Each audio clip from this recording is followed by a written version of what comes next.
Ya, kita lanjutkan. Setelah kita paham hukum akal, yang kedua hukum adat atau kebiasaan. Kalau dalam ilmu statistika ada min, modus, median ya. Jadi sesuatu yang menjadi kebiasaan kemudian disimbolkan menjadi adat. Yang pertama, hubungan antara yang wujud dengan yang adam. Yang wujud dengan yang wujud. Ada berhubungan dengan yang ada. Yang kedua, tidak ada ya, relasi dengan tidak ada. Yang ketiga, hubungan antara wujud dan adam, antara yang ada dengan yang tidak ada. Contohnya di sini, orang lagi tidur terasa dingin karena tidak ada selimut. Jadi AC-nya 16, dia kedinginan. Kenapa kedinginan? Karena harusnya ada selimut. Dia enggak. Apakah selimutnya ditidurin atau memang tidak ada selimut? Hubungan antara Adam yang tidak ada dengan yang ada. Seperti ya, sesuatu itu terbakar. Ya. Kenapa? Karena ada air. Saya ulangi, yang tidak ada dengan yang ada.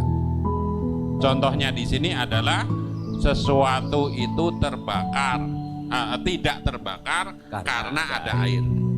Tidak terbakar karena ada air. Kalau dia sudah kering, kena air kena jilatan api, maka dia terbakar. Ya. Karena dia masih mengandung banyak air, maka tidak terbakar. Jadi penetapan hukum adat itu yang terjadi ya, termasuk kalau dalam hukum adat kebiasaan masyarakat, tapi tidak bertentangan dengan syariah. Contoh, mau pergi itu diadanin. Kalau orang mau pergi ke haji itu diadanin ya, seperti itu. Baik ya. Kemudian yang balik tadi ya, hukum kebiasaan, hukum akal, perbedaannya di mana? Dalam kejadian semisal di atas, arti pasti dan muhal tidaklah sama dengan muhal ya, menurut hukum akal. Itu hanyalah kepastian dari kebiasaan. Jadi yang penting tadi relasi dari 4 itu kita clearnya di situ aja. Ada sesuatu ada hubungan dengan yang ada, yang tidak ada dengan tidak ada, yang ada dengan tidak ada, yang ada dan tidak ada. Kalau sudah paham senyum-senyum, kalau belum paham mulek ya udah biarin ya. Jadi ngaji nggak semuanya harus paham. Nanti kalau semuanya paham, minggu depan nggak kesini, dia langsung bikin majelis lagi.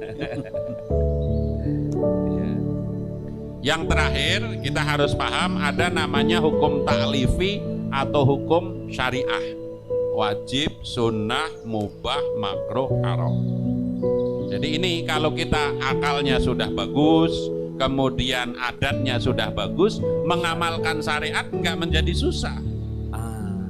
Jadi kalau semuanya tadi berulang kali Ustadz mengatakan bahwa Islam itu salah satunya agama yang di dalam Al-Quran selalu ada ujungnya la'allakum tatafakkarun. Ya. Afala tatafakkarun. Afala tatafakkarun. Apakah takilun? Apakah kamu orang yang berakal? Diulang-ulang seperti itu. Jadi kalau kita itu sudah paham bahwa diri kita ada akal yang harus dimanfaatkan untuk menyempurnakan kita sebagai hamba Allah, ada adat yang kita sudah paham, maka di atas itu semua untuk apa? Seperangkat untuk mengamalkan yang wajib, menjauhi yang larangan, jangan sering-sering mengerjakan yang mubah karena ngabisin umur, kalau ada yang makruh kalau bisa dihindari, apalagi yang haram. Kira-kira begitu. Jadi bisa disebut bahwa hukum akal itu sebenarnya lebih absolut, lebih pasti dibandingkan dengan hukum adat. Ya. Hukum adat itu bisa jadi berubah. Yang dulunya itu bisa betul, sekarang ini bisa nggak betul. Ya. Contohnya misalnya kayak di Barat sekarang ya. Di Barat itu dulu ya LGBT itu haram, tabu. Ya. Sekarang jadi halal. Meskipun secara hukum khususnya di Prancis ya seluruh hakim menolak. Seluruh hakim menolak. Berarti kan si hakim itu dalam tanda kutip akalnya masih sehat secara akal gitu loh. Ya. Maka ada pasangan nikah sesama jenis, mahkamah mahkamah tingginya di itu semua sepakat 48 hakim menolak, tidak mungkin ya. Kemudian ini kan menjadi gini, salah satu tujuan pernikahan misalnya untuk biar ada keturunan. Akal langsung menolak. Akal langsung. Masa dedi sama dedi kemudian ada anak kan? Mami sama mami seperti kemudian ya. Saya dengar cerita itu ada anak kecil, bapaknya tugas di Inggris, ya cerita sama ibunya itu, ibunya bingung menjelaskannya. Kok itu yang ngambil rapor teman saya? Jadi Semuanya. bisa dikatakan sekarang peradaban barat itu meninggalkan hukum akal. Meninggalkan akal sehat ya. Meninggalkan akal sehat. Ya karena tadi ya dalam tanda kutip ya saking bingungnya sejatinya ya saking bingungnya ingin dan bisa disebut bahwa orang yang akalnya sehat insya Allah bisa terbimbing kepada tauhid yang baik. Maka sekarang ini ya kita ini pendahuluan untuk masuk ke dalam sifat Allah Subhanahu wa taala, sehingga akhirnya ini menjadi alat bagi kita bahwa secara akal masuk akal kok. Ya, contohnya tadi Ustadz menyebutkan tentang ada. Nggak mungkin nggak ada. Gitu ya. Nggak mungkin tidak ada yang menciptakan kalau sesuatu barang. Contohnya misalnya nih gelas gitu. Percaya nggak kalau gelas ini ya nggak ada yang buat? Nggak percaya. Nah hukum akal langsung menolak. Gelas aja yang sederhana seperti ini pasti ada yang buat. Apalagi manusia yang kompleks. Apalagi alam semesta yang kompleks. Pasti ada yang membuat. Maka akhirnya ya ilmu kita sekarang alat ini akal menaklukkan nafsu kita. Akal menaklukkan nafsu kita yang mengatakan, saya tidak ada yang bisa mengatur-ngatur saya. Wong ya ini aja wujudnya ada karena yang menciptakan, maka manusia juga ya ada karena diciptakan. Ya, jadi akal sehat mengatakan bahwa manusia pasti ada yang menciptakan. Nah nanti kita akan bicara tentang 20 sifat wajib bagi Allah dan 20 sifat mustahil bagi Allah dan satu sifat jaiz. Ada berapa sifat wajib? 20. Sifat mustahil? 20. Sifat jaiz? 1. Ya. Udah hatam itu. Udah hatam. Yuk kita sama-sama. Abda'u bismillahi wa rahmani wa birrahimi daimil ihsani. Falhamdulillahil qadimil awali al-akhiril baqi bila tahawuli. Abda'u bismillahi warrahmani wa birrahimi daimil ihsani. Falhamdulillahil qadimil awali al-akhiril baqi bila tahawuli. Abda'u bismillahi warrahmani wa birrahimi daimil ihsani.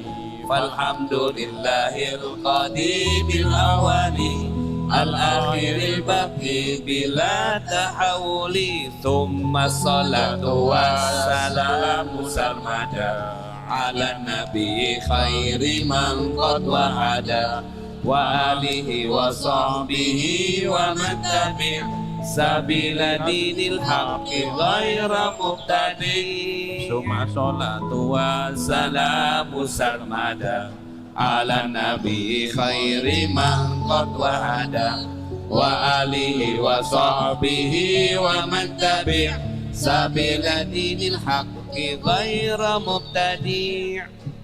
Baik ya, untuk bahasannya memulai nadom, mari kita lihat bait pertama ya dan bait kedua untuk malam hari ini. Ya. Abda'u memulai ya, siapa? Si nadom atau si nadim namanya Syekh Marzuki. Ya kalau kita mau belajar sedikit, nadom ini ya disusun oleh Syekh Ahmad Marzuki, bertemu dengan Rasulullah, kemudian didikte oleh Rasulullah, kemudian pas bangun beliau mencatatkan itu ya. Kemudian kalau diterjemahkan oleh Kiai Abdul Somad, saya memuji dengan menyebut nama Allah Subhanahu wa Ta'ala.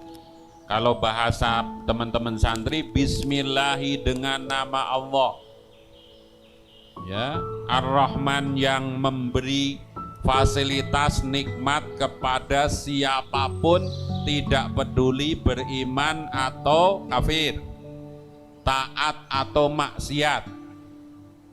Sifat Allah Ar-Rahim, ya, yang mencintai hanya yang beriman.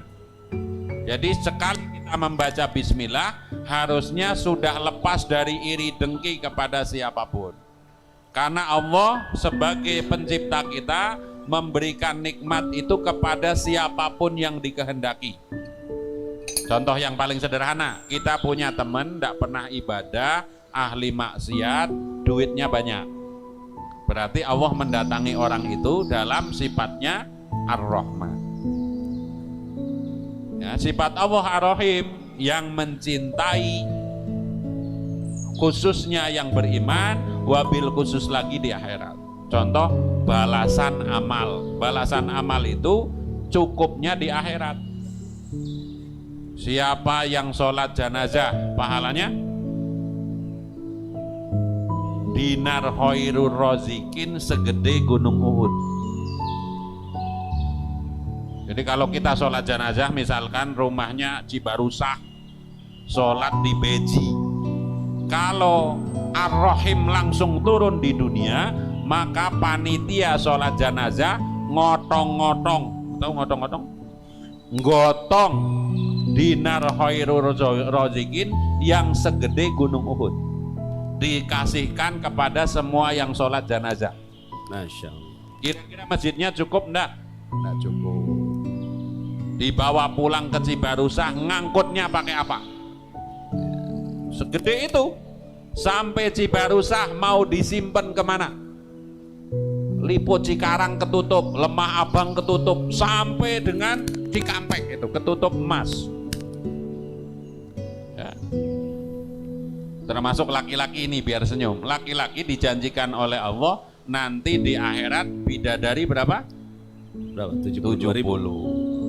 Gimana kalau Ustadz Abu dapatnya sekarang 70 istri di dunia?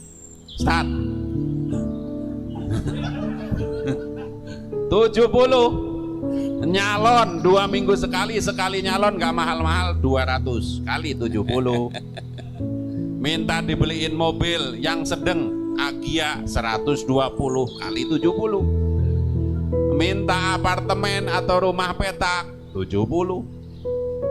Semua minta dibeliin dinar, yang 1 dirhaman 70 dirham. Ya. Apa enggak yang namanya rambut mulai hitam, putih lagi, hitam lagi, ya, dan seterusnya. Masya Allah.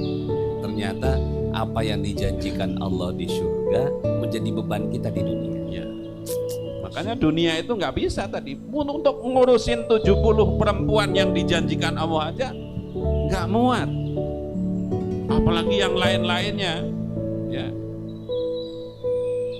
Ya. Kita lanjut bait kedua, falhamdulillahi, dan bermula segala puji.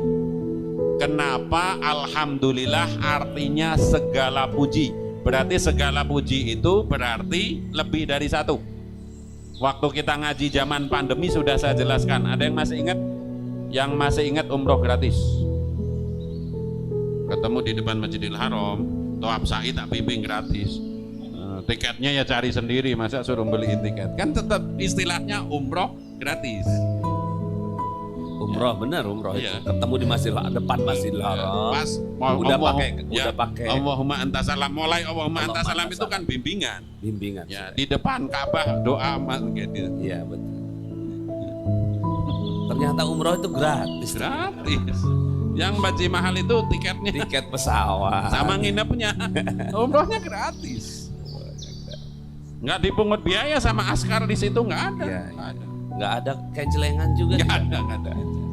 Paling itu suka ada oknum-oknum pas gunting dia minta duit, itu oknum. Alhamdulillah disebut segala puji karena keterangan ulama pujian itu ada 4. Satu, Allah memuji dirinya sendiri. Bahasa Arabnya qadim ala qadim. Kemudian Allah memuji makhluknya, qadim ala kudus. Kemudian makhluk memuji Allah. Yang nomor 4, sesama makhluk memuji. Itu semuanya kembali kepada Allah, maka disebut segala puji milik Allah. Subhanalladzi asra bi abdihi lailam, itu Allah memuji dirinya sendiri. Allah memuji Nabi Muhammad, berarti Allah memuji makhluknya. Kita memuji Allah. Atau saya memuji Ustadz Nas, Masya Allah Ustadz Nas sudah semakin sehat ya makanannya, tapi tetap tidak boleh makan jeruk ya. Jangan ngingetin ini namanya ya, seperti itu memuji. Kalau saya memuji orang lain, hakikatnya memuji Allah, karena yang membuat sehat Allah, yang membuat sakit Allah. Sekali-kali kita menghina orang lain, hati-hati, menghina yang menciptakan. Orang kok hitam banget, siapa yang bikin hitam? Itu hidung apa kutil? Na'udzubillah min dzalik, jangan begitu. Tapi katanya ada pujian yang dilarang itu, Ustaz. Apa itu? Memuji istri orang. Enggak boleh itu. Ya, itu bahaya itu ya. Kalau yang bab istri-istri begitu, saya shodaqallahul adzim ya. Daripada habis ini saya dicegat sama Bu Yuni ya. Asal tahu saja teman-teman di YouTube ya, satu-satunya sahabat Ustadz Nasrullah yang dicurigai berbahaya saya. Jadi kalau ketemu saya beliau deg-degan ya.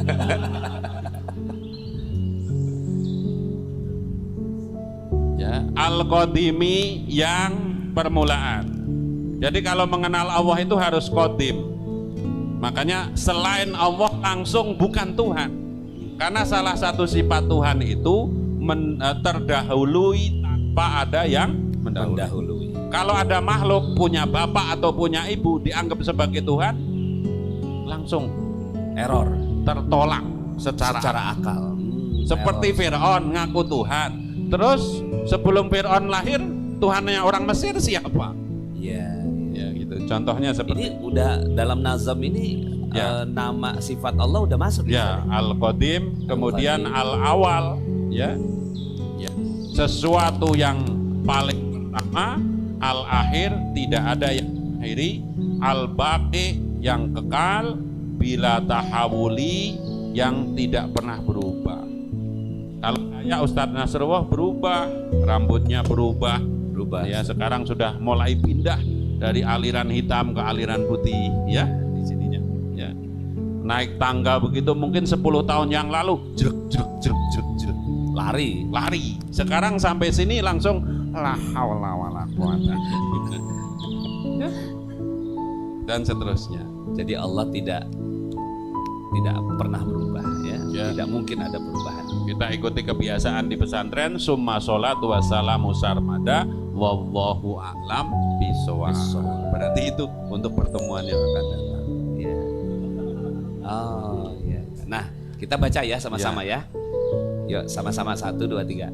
Abda'u bismillahi wa rahmani wa birahimi da'ibil ihsani walhamdulillahil qadimil awali al-akhiri baqi bila tahawuli. Abda'u bismillahi wa rahmani wa birahimi da'ibil ihsani walhamdulillahil qadimil awali al-akhiri baqi bila tahawuli. Abda'u bismillahi warrahmani wa birrahimi daimil ihsani walhamdulillahil qadimil awali al-akhiri baqi bila tahawuli. Tsumma salatu wassalamu sarmada ala nabiyyi khairi man qad wahada wa alihi wa sahbihi wa man tabi' sabila dinil haqqi ghaira mubtadi. Tsumma salatu wassalamu sarmada ala nabiyyi khairi man qad wahada وآله وصحبه ومن تبع سبيل دين الحق غير مبتدع ثم الصلاة والسلام سرمدا على النبي خير من قد وهدى وآله وصحبه ومن تبع سبيل دين الحق غير مبتدع. Nah, jadi ini adalah 4 bait awal ya. Bisa disebut 8 atau 4 Ustaz? 4 ya. 4 atau 2 bait. 2 bait awal yang ya karena totalnya ada 57 bait. Ya. Ya, ada 57 bait dari Aqidatul Awam ya. Nah, ini 2 bait pertama ya, ini menyebutkan tentang pujian kepada Allah ya, dan juga sholawat kepada baginda kita Nabi besar Muhammad sallallahu alaihi wasallam. Jadi kalau kita tidak mengucapkan 2 hal ini, maka tidak ada keberkahan di dalamnya. Apapun ya, baik ya hal yang sifatnya wajib, nggak ada pujian kepada Allah, nggak ada sholawat ya, kosong ya, nggak terisi ya. Begitu juga dengan maupun yang haram, yang halal ya. Kalau yang halal, yang mubah ya, disebutkan, tidak disebutkan nama Allah, tidak disebutkan sholawat kepada Rasul, terputus ya. Nah, ini apalagi ilmu juga begitu ya. Mau setinggi-tingginya ilmu, kalau di dalamnya tidak ada pujian kepada Allah dan tidak ada salawat kepada Nabi, maka dia terputus. Maka kita mulai dari bait-bait awal ini ya, nanti baru kita masuk ke bait isinya, yaitu mulai dari wa ba'du fa'lam biwujubil ma'rifah. Wa ba'du fa'lam biwujubil ma'rifah min wajibin lillahi isrina sifah. Fallahu mawjudun qadimun baqi mukhalifun lil khalqi bil itlaqi wa qaimun ghani wa wahidun wahai qadir muridun alimun bi kulli syai sami'ul basir wal mutakallimu lahu sifatu syab'atun tantadimu fa qudratun iradatun samun basar hayatul ilmu kalamun istamar wa jaizun bi fadlihi wa adlihi tarkul kulli mumkinin ka fi'li. Nah, itu bait isi tentang ma'rifatullah atau sifat-sifatnya Allah. Mudah-mudahan insyaallah kita akan bahas ya bait berikutnya ya. Tadi sedikit sholawat nanti mungkin akan dijelaskan juga ya.